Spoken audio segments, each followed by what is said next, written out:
kudretli cebbar. Ya yaradan kadir kudretli cebbar, armağanı koymoğun ya Zülcelal'ım. Nefsimin rayını keremli kappar, ermanı koymoğun ya Zülcelal'ım.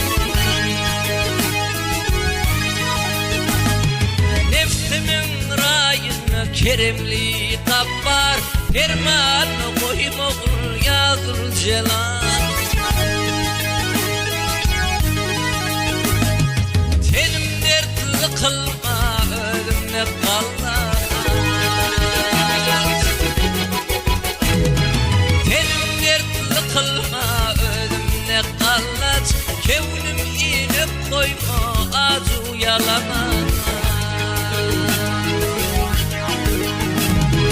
dalma duş etme namardım etet. Gam belde koyma olur ya Zülcelal'ım.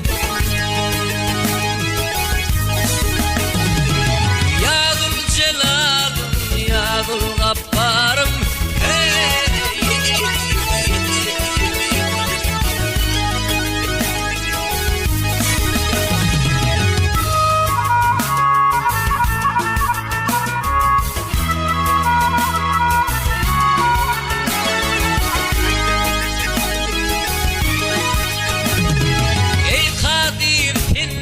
Kudretli kim var?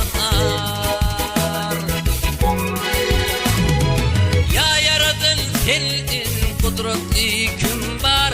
Keremin güçlüdür, günahım isyan. Zalimin koluna eylep giriftar, hayratla koymoğun ya Zülcelal'ım.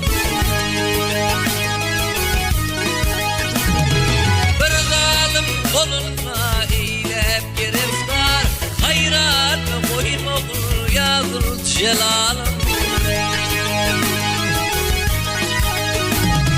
Baktım bunu şerhim bolsa şanımda, baktım bunu şerhim bolsa şanımda, hayra döner armağan koyma canımda.